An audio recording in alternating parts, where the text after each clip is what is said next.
We will be talking about each person's work in a very kind of concentrated way, because each one is providing some of the answers that we're looking for.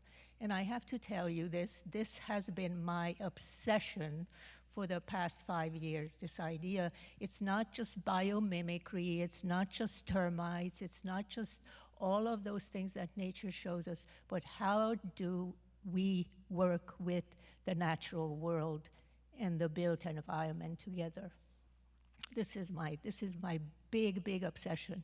And I have to say, I do a lot of research. I do look at everything that's published. It's pretty much zero now. I mean, there's some really beautiful things that I see from all of you, but it's not all over the place, and they're not the stories that are being told. So you're going to be telling some really important stories now. So let's start with Martin's slides. Thank you. All right, so I am an architect by background. I teach at the Graduate School of Design at Harvard. The reason why we study nature is that nature had a lot of time to optimize what it does, and more specifically, that means to optimize how to deliver performance with minimum means. When I say we, it's a team, an interdisciplinary team of designers, computational designers. We work with a zoologist, with material scientists, with chemists, and we study nature, how nature produces performance on mostly a small scale. Then we try to understand the underlying principles and apply them in our work. When you look at the femur bone on that slide, that's a very lightweight system where material is only located where it is needed structurally.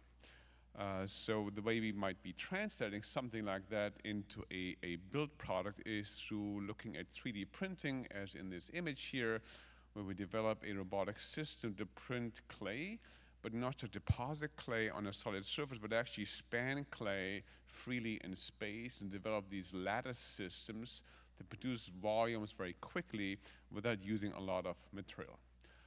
We can apply similar principles to investigating thermal behaviors. This is a project a few years ago where we developed a computational workflow to 3D print different pieces of ceramic blocks that have shaped surfaces such as to optimize heat exchange that could potentially be used in a naturally ventilated building. Again, the 3D printing technology is a key piece here to actually get away from the need for economies of scale, producing many of the same kind, but we're able to produce individual geometries without really a penalty of cost. We're also working on trying to print different materials with a single workflow. Again, looking at clay at the moment, but also expanding to other materials. How can we have specific functions within a building component located where we need it? And how can we have another function somewhere else, all with the same material system? This is another project here where we studied the pizza plant. It has a very specific surface structure. This was together with Joanna Eisenberg's group at the Wyss Institute. And the surface of this plant is structured on a very, very small scale. If you lubricate it, it gets to be very, very slippery. This resulted in a technology called SLIPS that was developed at the Wyss Institute. We're now looking to apply the same technology to produce certain effects on materials. On the right-hand side, you're seeing patterns that can emerge through evaporative cooling or other moisture-related systems in ceramic blocks by applying an artificial man-made version of that same principle that we find in the pizza plants. Last but not least, we use what I would call an artificial nature approach to explore forms that do not exist as such in nature. This is a process to cast panels over a magnetic liquid. It produces forms that are highly intricate, that will be almost impossible to produce in any other way. So we're using these kind of experimental methods to derive new forms that could have an aesthetic value. You see there's a face there, so we can now produce a kind of variation in those patterns to a degree that we can actually control produced images. With that, I'll leave it here and hand over the clicker to Stefano. Thank you. So, I'll start. Sorry. So I'm an architect. We have our office is based in Milano and Shanghai, and what we basically do, we're trying to bring living nature into architecture. That's a building that built 6 years ago in Milano, or 2 towers with 21,000 plants. So basically, it's the equivalent of 2/3 hectares of a real forest, but in 1,100 square meters, the center of a very polluted city like Milano is. And we are now trying to, if you want, not replicate, but interpret the same typology in different parts of the world. And what we normally do is we start with a selection of plants with the help of biologists, ethologists, botanists. Then we design the facade of the building, trying to respect the evolution, the trajectory of evolution of every plant, every tree. So we basically built house for trees. This is Lausanne. This is in construction in Utrecht. This is in construction in Eindhoven, Holland, and it is the first social housing vertical forest. So it's the cost of the construction will be less than 1,200 euros per square meter, which is very low cost. And this is Nanjing. We are in construction in China. It's the vertical forest in China. So basically, I could say what we try to do is to reintroduce living nature not as an ornamental presence, but something which is absolutely substantial for the future of architecture. And we are part also of a large campaign. We were, together with FAO, we're promoting the first forum on urban forest. It was promoted in last November in Italy, Mantua, with a manifesto was trying also to enlarge the idea of a vertical forest to a larger urban environment. That's a vertical, that's a forest city we are now designing in Southeast China. And the concept of forest city, it's a double concept. So what we could do in an existing developed city like the one that you have in Europe or North America is to use vertical forests like graft, acupuncture in nest. In other parts of the world, we still need to build new cities, and I think it's interesting to imagine how this new city could start having living nature as a basic element. Thank you. Thank you, Stefano. My name is William Horgan. I'm a partner at Grimshaw Architects. We're a firm that works here in New York and internationally. We've always had this sort of ethos of doing more with less, and many of our most interesting projects we're able to do that through borrowing ideas from the natural world, and that's something that's always been an inspiration for a lot of our work. Not just inspiration, but learnings also. So this is a subject that is really sort of close to our heart. I've got a couple of examples here. One from the late 90s and early thousands, which is the Eden Project, which I had the fortune to work on for 3 years, a lot of fun. Driven by this idea of huge spans as botanical gardens, and the client didn't have enough money to do it in steel and glass. So what was interesting about this project is it's a massive geodesic sphere clad instead of glass with ETFE, which is very lightweight structures, 1% of the weight of insulated glass. And you can find inspiration and examples of this throughout nature. And what we learned a lot about was how nature forms these cellular structures and forms boundaries and efficiencies through the sort of differentiation of where structure needing to be only where it needs to be, much as Martin was talking about in his intro, and then having transparent material only where it needs to be. And then we had a second phase of this project, actually, which was more about education. This was a small museum portion. And we designed the building around this idea of spiral phyllotaxis, which is a organizational pattern found in nature in everything from pine cones to sunflower centers. And it allowed us to make this wooden grid shell for the building in that format very efficiently. The last project, which is more recent, was the Frost Museum of Science in Miami. And what was interesting about this is we had a client, again, with a budget, but a very high ambition. And we were very inspired by the idea of putting more of the program outside, so it's not contained in a bunch of air-conditioned boxes, and improving the occupant comfort for all the visitors by trying to improve the air movement across the building. So we physically shaped the building by doing a lot of CFD modeling of air movement, to make it a comfortable exterior environment.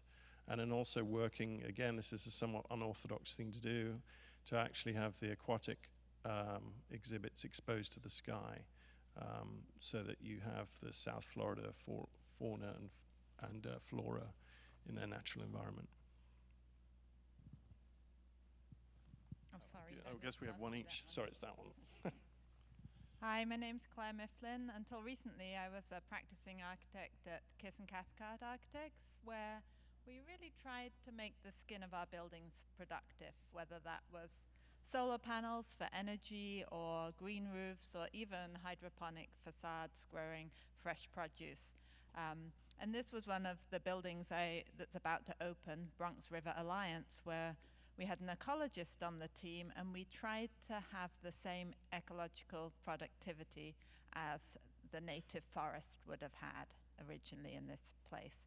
So what we did, how you measure that, is very much like floor area ratio. That's very familiar to many of us, but it's in terms of leaves. So there was a moss facade on the inside, and then a vine facade, and the area of those leaves were about 10. It's a leaf area index of about 10, which is similar to the temperate rainforest. And following that, I did a degree in biomimicry, a 2-year process, and I developed these zero waste design guidelines through the AIA New York at the same time. And this was kind of transformative. It really led me to think in terms of systems and looking at how could we transform the linear system of materials we have now to one that's circular. So on the right, that's from Life magazine in '55, where after the war, we were trying to grow, we were trying to produce more, keep manufacturing going, and this came with an ad that said, this would have taken the family 40 hours to wash their dishes and pans and plates for the week, so why not use disposable and then just burn them in your incinerator? So we've designed our cities to accommodate this, and our buildings to accommodate this kind of disposable use of materials. So on the left, you see, in contrast, mushrooms get all their energy from decomposing materials. They don't need any sunlight like most plants. And nature recirculates all its materials and energy and waste. And so this led me to see how does nature do this? In fact, I was lucky enough in my last biomimicry trip to go to Hawaii, the Big Island, where the volcano just exploded, and see, erupted, I think is the word, and see how ecosystems transform. So on the left there, you see they start with bare rock. It's not hospitable. And the first plants that come in, they're opportunists. They take what they can get. They reproduce rapidly, favoring quantity over quality. And there's not a lot of circularity in those systems. It's much like our cities today. But as they grow, more and more materials start to stay in the system, and they provide shelter for larger plants until you get to this mature forest, which were these beautiful tree ferns on the right, where all the materials are circulated. So if we look to see what attributes develop in ecosystems as they become more circular, we can use those in our cities. And some of these are, this is one of the ones I'm going to describe, called niche specialization. Many of you may know that in our forests here in the Northeast, at about this time of year, there's a beautiful time of year when all these spring ephemeral plants come out and carpet the forest floor. And they are taking advantage of this special time, which is warm, but the leaves haven't come out on the trees yet, so they can use the available sunlight. And they use these few weeks to photosynthesize enough for their whole year's energy supply. Skunk cabbage on the right there even gives off heat to melt the snow so it can bloom a little earlier. So that's something we can look at in our waste system. You have to come in and find these niches where you can find materials to reuse. Feedback loops is another one that's very missing in our material systems. And if you look at these little leaf cutter ants, they actually, as they're collecting leaves to take back to their nest where they ferment them to make food for the larvae there, they can sense the speed of the ants coming back with leaves, the ones going out, sense that speed and they can assess that flow. And then they change the size of the leaves they cut. So they no longer cut a huge leaf that might block traffic like a big truck. They cut smaller leaves so they can get the material flow into the nest faster. So in that way, their individual behavior benefits the collective whole. And lastly, collaborative relationships are so important if we want to get to circular material loops. And this is the Bobtail Squid, which is one of my favorite biomimicry stories of how they work. Bobtail squid swims at night when the moonlight's there, and they're pretty high in the water, and their predators are below, and their predators could see them shadowed against the moonlight or their shadow on the sea floor, but for the fact they have these luminescent bacteria inside them. And these luminescent bacteria give off light, and then the thickness of their skin over their light organ can fluctuate. So if it's full moon, it's very thin, and it's like an invisibility cloak. They shine at exactly the same brightness as the moonlight. A cloud goes over the moon, they darken the skin, and that way they're invisible. And then they give back to the bacteria, they give sugars and a home where the bacteria live within them. And those kind of collaborative relationships, if we could do them in such a beautiful way, I think we could get to zero waste.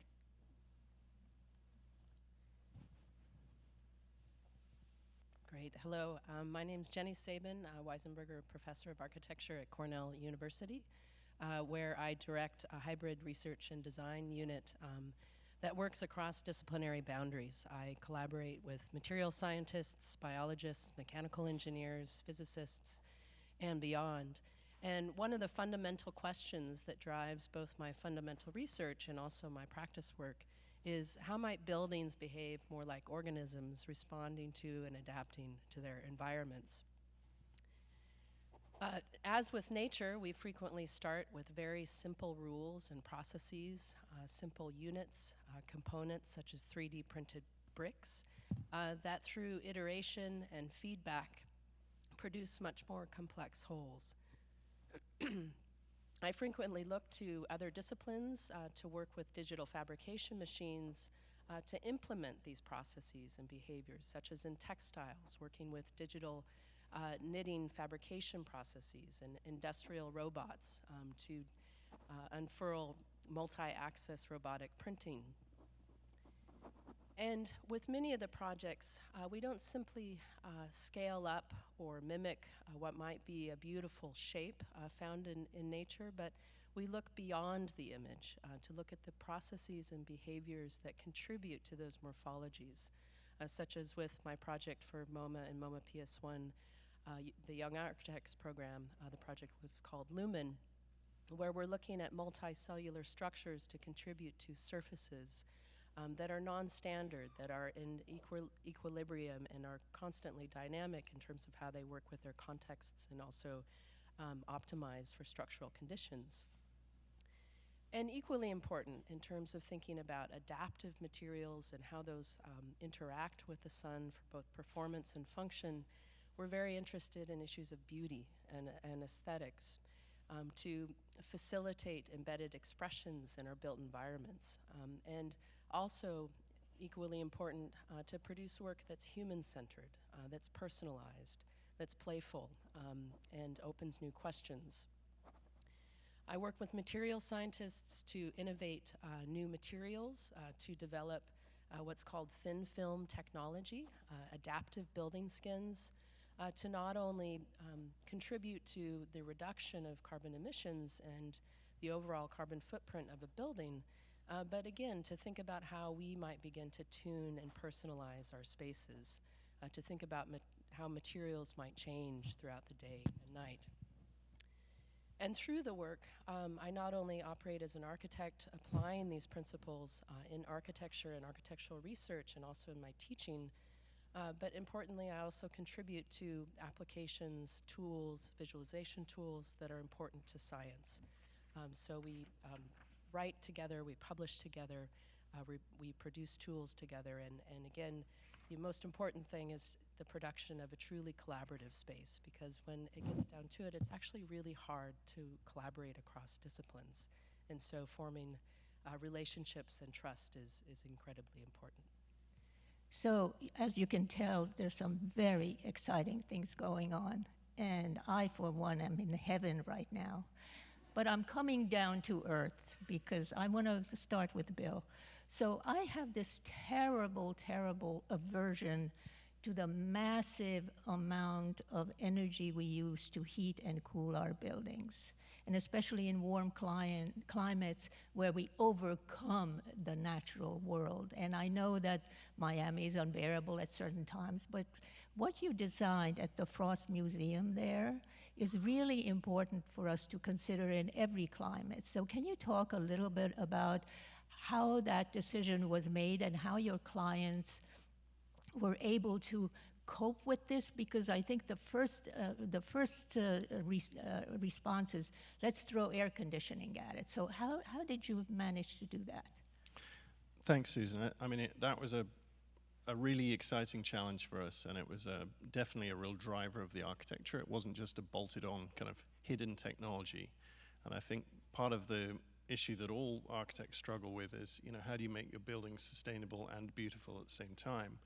I'd just like to take a quick step back, though, because I think one of the challenges that we face in the construction industry is cost. Now, if you actually take Claire's examples of nature, the currency of transaction in nature is energy, little packets of energy, whether it's a plant converting sunlight energy and using carbon dioxide and water into sugars, or other animals, other plants digesting fungi, digesting dead plants. There's this little packets of energy lying around, and people often talk about the abundance in nature, but it's actually incredibly competitive. Every little piece of energy lying around is eaten up by some organism or plant or another. Now, if our buildings were seen as dollar bills everywhere, if everywhere you looked, and if every sack of garbage you put out every day you could literally see it as being dollar bills, there would be no waste, right? If you went past a construction site and you saw a dumpster filled with dollar bills, then it wouldn't exist. It wouldn't be a dumpster full of dollar bills. Somebody would have pocketed them and recycled. And I think this is a very simplistic analogy, but this is part of the problem we face, is that converting waste into monetizing waste and monetizing energy is a problem, because the externalities of climate change and of habitat destruction and all these things we've been talking about for years and years, but are thankfully coming to the fore, are not yet factored into construction costs. And I'm not answering your question, so Okay, I'll now get there quicker. Stop avoiding the air conditioning question.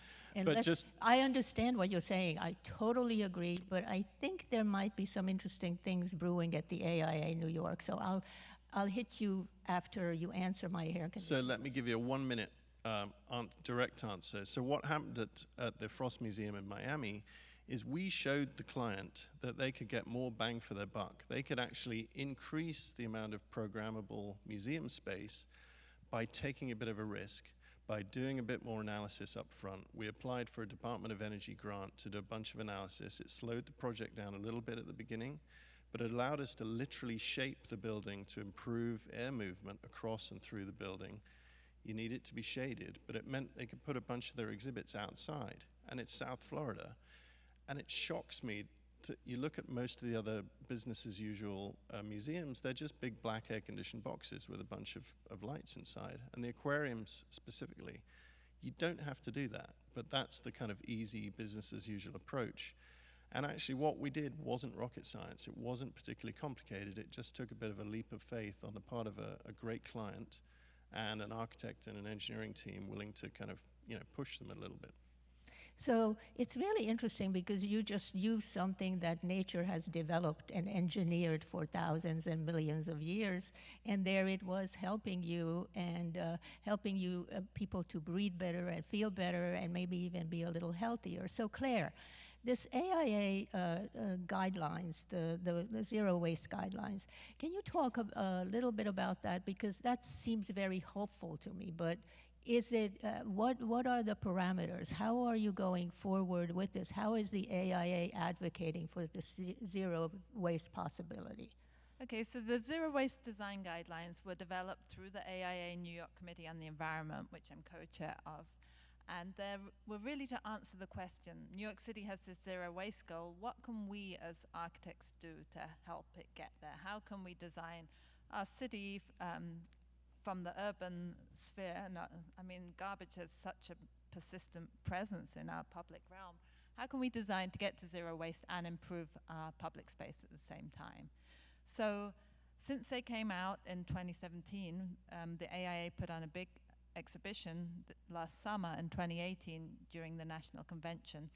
And I now gave up my job as a practicing architect to take them further. So what we want to do, hopefully in the next month or so, we're going to set up a Center for Zero Waste Design and take the guidelines to other cities and try and get them implemented here in New York City. In a similar way, first, the active design guidelines were. First, we'll work with the city government to get them implemented in city buildings, but I'm also going out to architects' offices and educating architects and finding it resonates with a lot of people that there's things we can do to change our material flow. So I'm in a constant state of upset because I have so much plastic, and I really try not to consume plastic. So there's so much of that. You know, you buy a butter, and butter is wrapped. Everything is wrapped. And of course, we have an enormous amount of plastic and an enormous amount of petrochemical-based material. How do you start with the zero waste? Is for the profession, for the city, what are the guidelines that you have developed that we can say, okay, this has been checked off, we've been able to do that? How do you approach this? I mean, there's multiple things you can approach in different ways. Like, say you're a food system business, you're designing a new restaurant. If you don't put in dishwashers, you're going to be using disposables of some type. Okay, maybe some of them might be compostable, but if you put in dishwashers and design it so the only waste stream you have is food waste, you don't have bottled water, you don't have any plastic, then all the waste in that restaurant can just go into compost. And it's simple. It's no longer taking your tray, oh, where does this go? Where does that go? So complicated. If you design it in, you can get there. Okay, so I hate to take it away from all of you because you're all so brilliant and I want every one of you to shine here, but how do you get the industrial designers and the manufacturers involved with this? Because it's the traditional idea of industrial design is you design what the manufacturer thinks they can market and never mind about who it poisons. And I think it's more and more understood that things have changed. But you as architects and the designers of the physical environment that is much more than an individual product, that builds cities, that uses natural resources, how do you talk to those people who also need to know this? Well, I think it is a real system-wide thing. I mean, we had a product designer. The zero-waste design guidelines were incredibly collaborative, and the chair of IDSA, the Industrial Designers Society New York chapter, was like, we as product designers are so fed up of designing landfill. That's how he put it.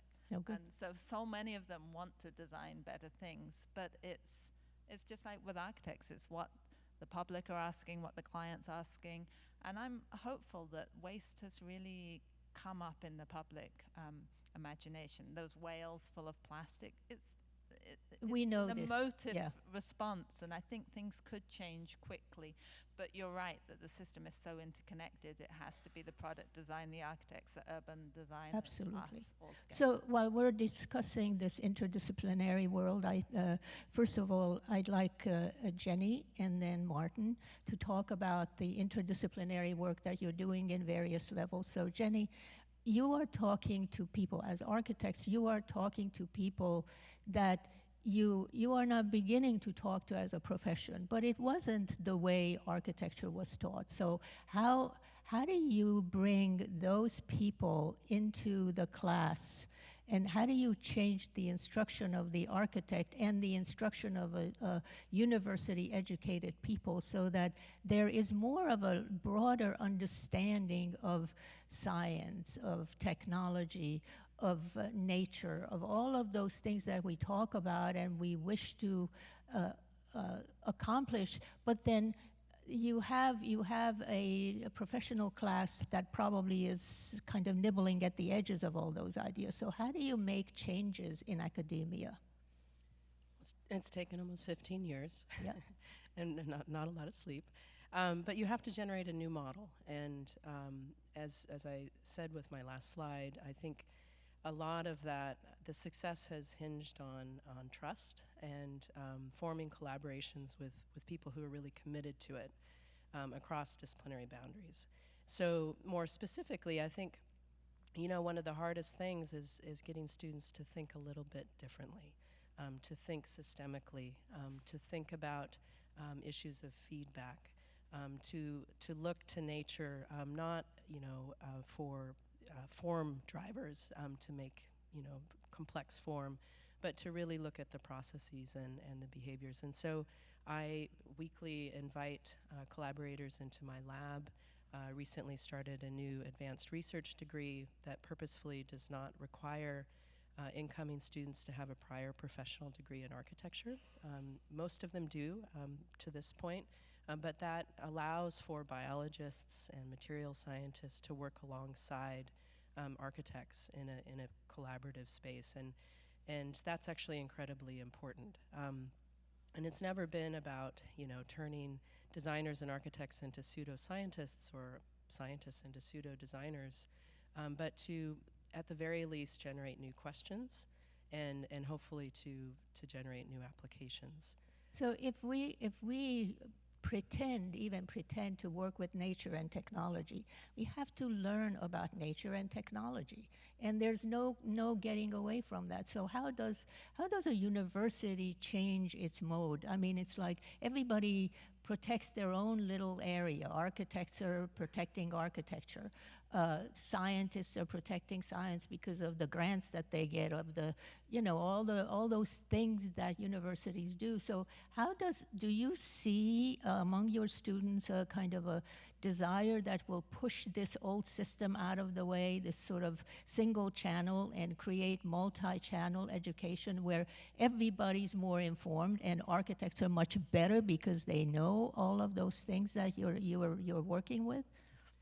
Yeah, I mean, it's changed a lot even in the last decade. I mean, I think the relevance and importance of design in other disciplines outside of architecture and other design fields is incredibly important. And so people who have the facility for hybrid thinking are very relevant. And so federal funding bodies such as the National Science Foundation are putting out calls for collaborative teams that include architects and architectural designers. And so that's incredibly important to actually leverage the change that, that I can bring in multi-million-dollar grants, which is pretty rare, in our world in architecture. And so getting the buy-in from federal funding agencies, from, our deans and chairs and the people that really make some of the bigger decisions is really needed. And so those changes have actually made a lot. So in a way, where the knowledge is moving is what's going to get the funding. I mean, it's not. It just feels right to me what you're talking about, and it feels very hopeful. So, Martin, talk about this because you're working with technology and material reinvention and invention, and looking at nature, but then looking at technology producing something akin to nature. So, how does that work for you in terms of your university and your profession? So I agree, it's a long road, and we're not nearly there, but it's a worth road that's worthwhile going on. So we started with a pretty small effort, and the challenge really was to find a common language. These are two cultures that have very different values, different languages, just everything is different. So it's almost like you're going to a foreign country, so you need to have the willingness to learn about that other culture and understand it from within. I think that's a condition. And once you have that willingness, then you build trust. Then you can take risks and do things that you're not quite sure whether they're the right things to do. You need to be able to take risks. So we started pretty small. We then scaled up a little bit. Now what we have done at Harvard is actually start a program, a master's program that we call design engineering.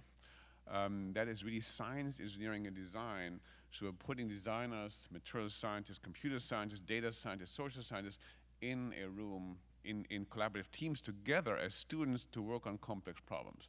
This, of course, goes far beyond studying nature, but it is a kind of model where we're now formalizing these informal collaborations that we have across the campus and create a degree program that is explicitly collaborative.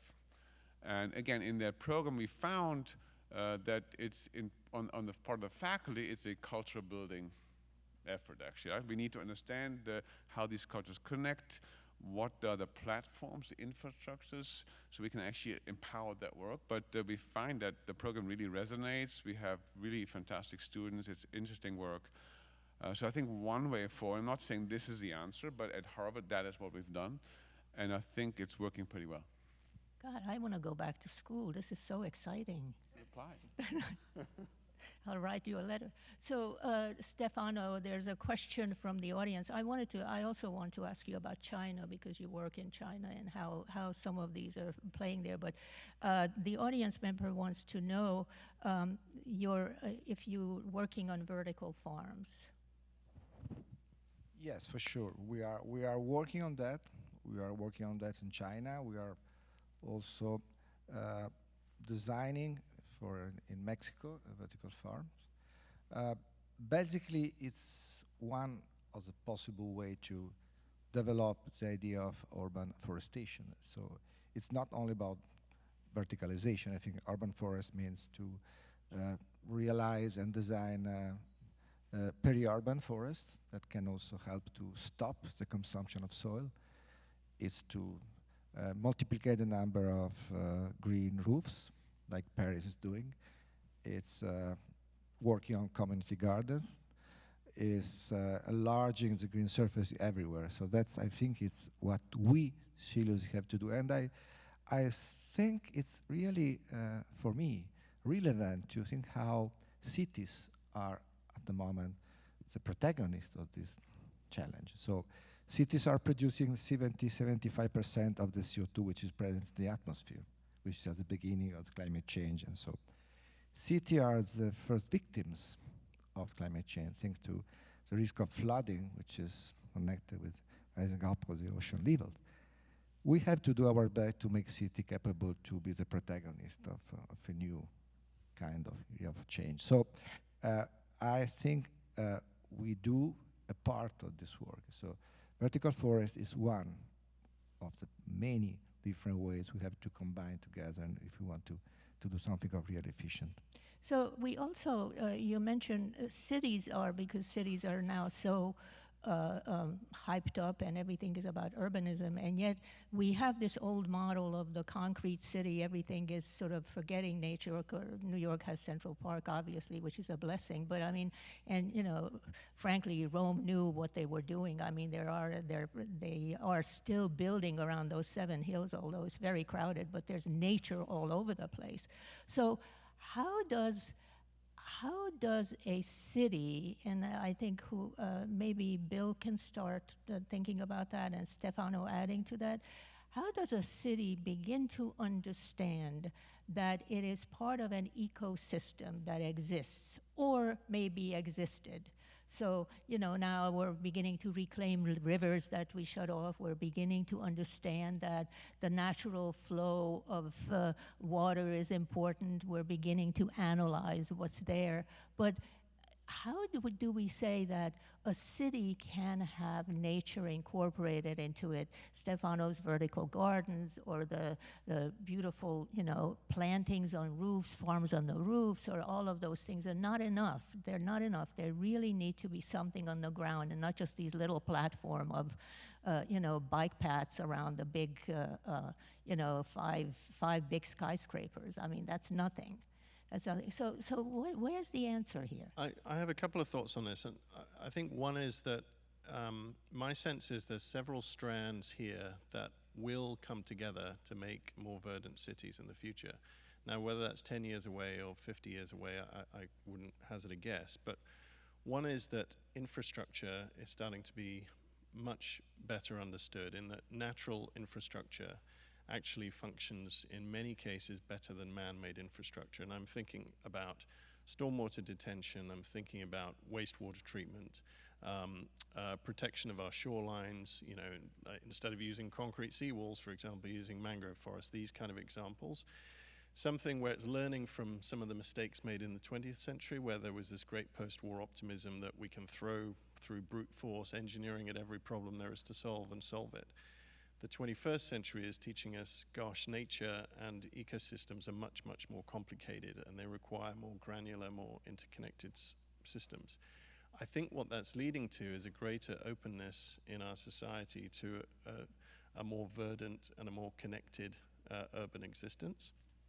I think the other thing that could really play into this is transportation is changing. I'm pretty optimistic, personally, that in several decades we may need less roads, because transportation systems, whether it's personal driverless vehicles or whether it's super efficient transit, needs less real estate and it needs less parking. And in fact, additive manufacturing and kind of just-in-time goods delivery and production can be done on a much smaller, more local scale, so you don't need acres of asphalt around cities that is used for the sort of warehousing and parking and the massive trucks and the sort of infrastructure of transportation of huge amounts of goods. If some of that could eventually be given up and rewilded or turned back into park-like or farming amenity, we could really see greener cities in the future, where you have a sort of hyper-dense core or a series of cores surrounded by belts of green. So who on the panel wants to stick out there and I can say, we can do some of this earlier than 30 years. We don't have 30 years. We have a very little time here. So, I mean, I really think that we need to push forward on some of these issues, and understanding how to incorporate some of these natural systems, whether it's waste systems, whether it's water systems, whether it's clean air. I mean, where all of those things, whether it's this enormous amount of chemical that is being pushed into the atmosphere. And we have legislation that right now in executive orders that kind of block out all the gains that we got in the last administration. So I mean, we're not going ahead, we're going backward. So somebody please tell me that there's hope here. Maybe those two ladies at the end are gonna save me here. I mean, I have to say, biomimicry has given me so much hope, because if you look how the natural world does things, it leads you to reconnect to nature, and then there is hope. And I'm also a firm believer it's not going to be this kind of top-down solution. The hope's going to come from everybody who does their local thing, restores their local ecosystem, whether it's a community group and a collaborative composting. It's a lot of little things that are going to add up. It's not a top-down hope. And I think it is changing. The whole change from grey to green infrastructure is a huge change. Well, I think one of the interesting things that I see at the last AIA conference, I did these little groups, and people from all small communities were talking about connecting with the natural world and how do they do this. And one of the most hopeful things I heard was, I know my mayor, my city representatives, and I'm in their office talking about this. And that was huge, because then that means that the mayor certainly wants to hear good ideas, because they want to improve their city. So I think it's going to start happening on that level. But my question is, do we have time to learn a whole new way of being? I mean, the fact that, you know, Bill McDonough has been talking about waste equals food for 30 years, and we still haven't made friends with that. I mean, you know, there's this kind of wonderful recycling thing that happens where the paper boxes that everything comes in now is shredded, and then it's put under horses, and then the horses do their thing on it, and then it becomes food for sturgeon farming we eat as caviar. So, I mean, I think those are very elegant ways of doing this. And, you know, and it's like you could say, oh, I'm eating horse shit. But, you know, yes, it's food.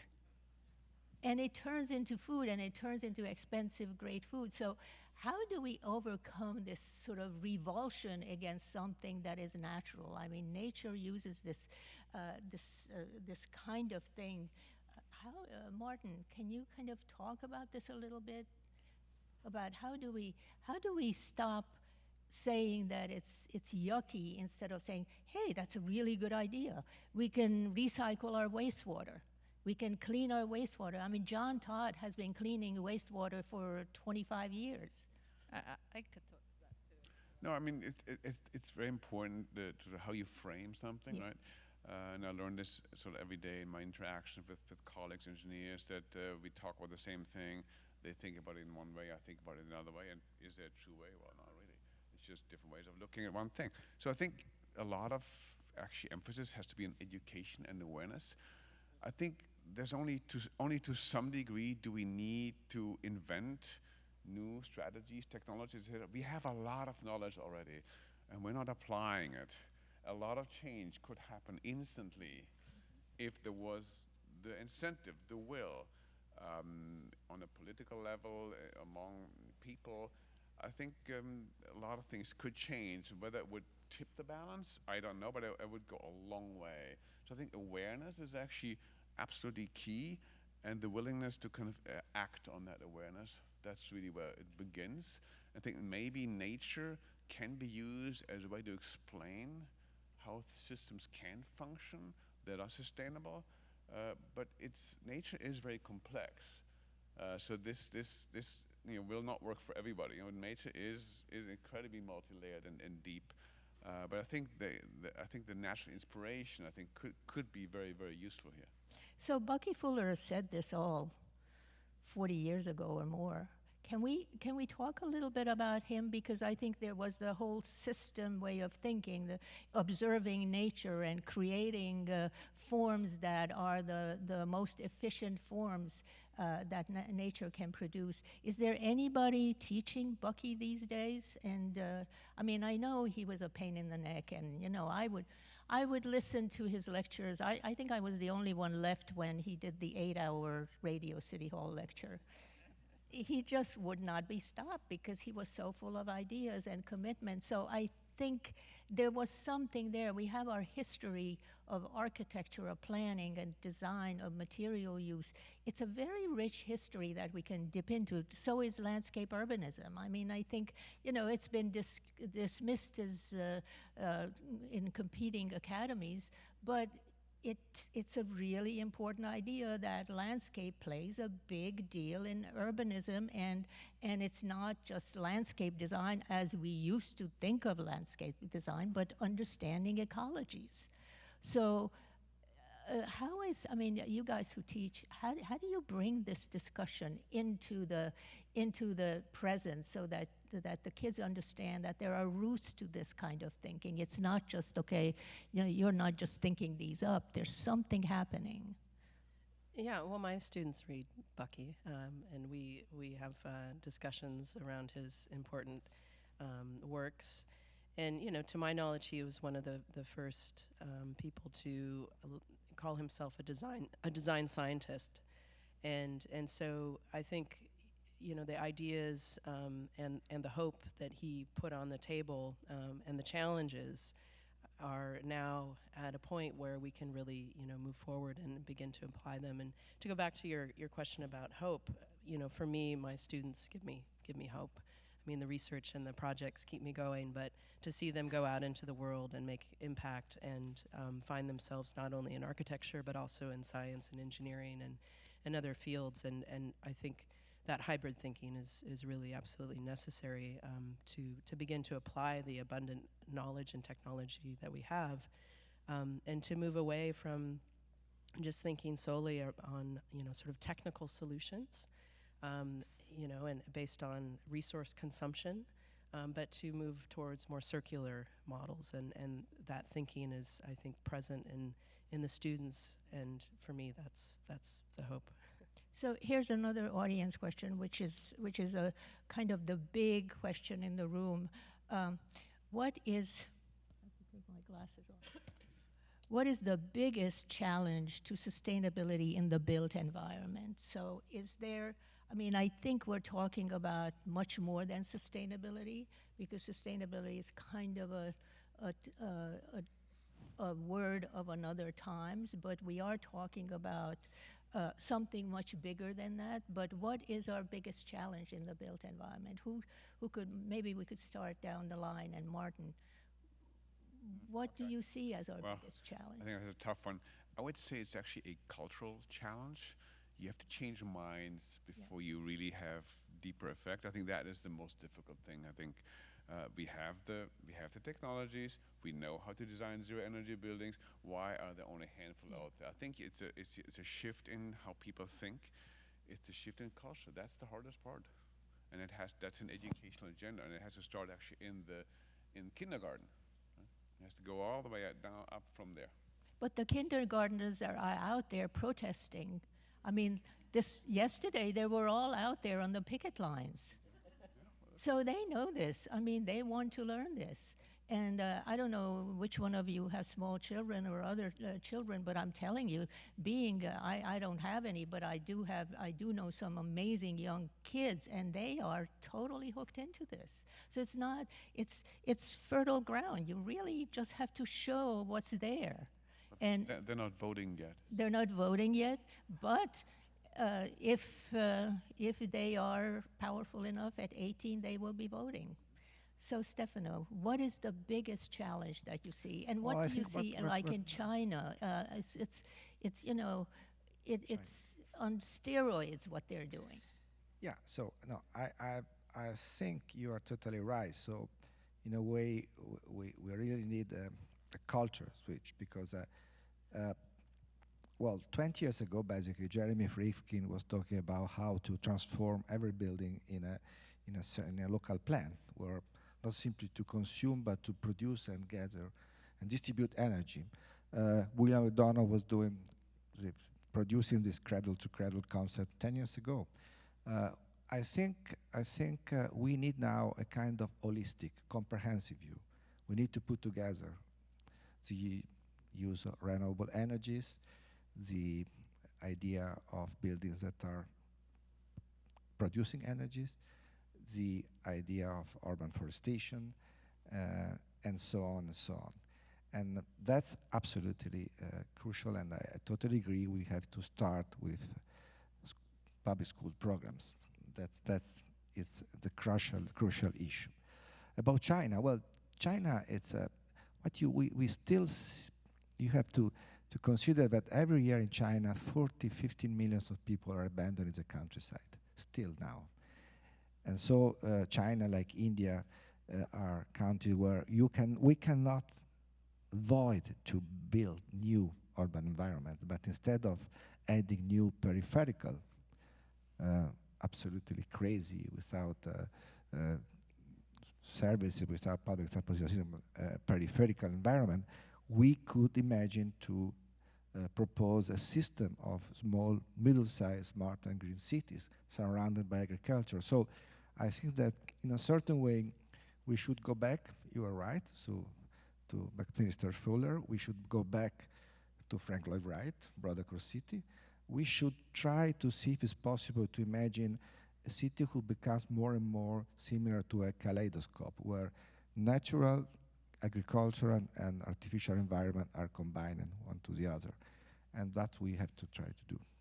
So Bill, I'd like you to follow up on this, because Grimshaw is a firm that really uses analogous or complementary professions really well: engineering, landscape, not just architecture, but really kind of probably one of the more interdisciplinary groups that there is. So what what are you looking at? I mean, you're among the partners there. What are you looking at as the sort of the most difficult thing that you guys are trying to solve now? Because you build everywhere, all over the earth, and it's very big projects. I mean, you know, anybody who could build that amazing airport in St. Petersburg, Russia, is doing something very interesting now. So go ahead, give us some hope here.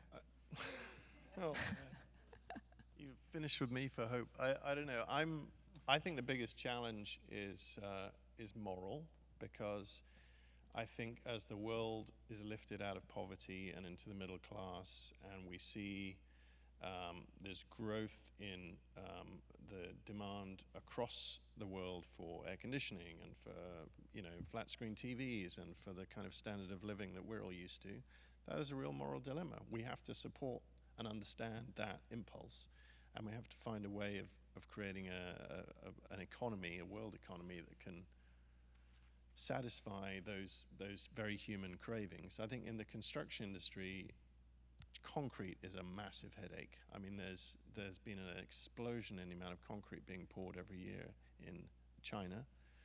I read a crazy statistic yesterday that as much concrete is being poured every 3 years in China that was poured in the last 50 years in the United States. I don't know if that's true, but the point is there's an awful lot of concrete being poured because of all the highways and the dams and the railroads that are being constructed. For every ton of concrete you make, that's a ton of CO2 released into the atmosphere just in the production of it. And we're equivalent at the moment to a ton of concrete per man, woman, and child on the planet at the moment, you know, every year. So that's something where if we could find a non-carbon based or a non-carbon releasing concrete, that would be a fantastic result for all of us. Well, there you go. Maybe Martin can help you. So we need to wind up. I've been given the hook, but let's get Clare to give us some. You're really hopeful, and I hope that you're gonna send us away. You two at the end there, send us away with something that we can sort of wrap our brains around, as these other people did. But we hear a little bit of a problem there. So you get some answers. I mean, I think we're at a stage, there's a great little book that, called A New Reality that Jonas and Jonathan Salk did, and they kind of show the trajectory of growth and everything, and then we're kind of at this inflection point of the sine curve, whereas in this epoch, it was in your self-interest to kind of act pragmatically for yourself, and any sustainability or stuff you did for the collective good was an extra. It was kind of philanthropy. But now we're at the stage where it is in our self-interests to be collaborative and to think of the planet and the larger environment. And our young people are really aware of this inflection point we're at, where our values really have to change.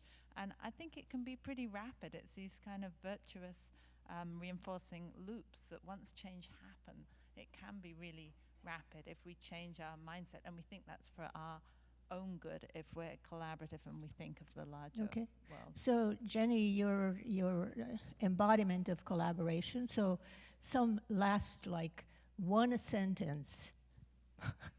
You're allowed one sentence. Well, as the biologists that I collaborate with tell me, nature is not efficient, it's resilient. And so if we can get students to design with more resiliency and to bring that thinking, feedback, circular modes of thinking, I think we're on our way. That is perfect. Thank you.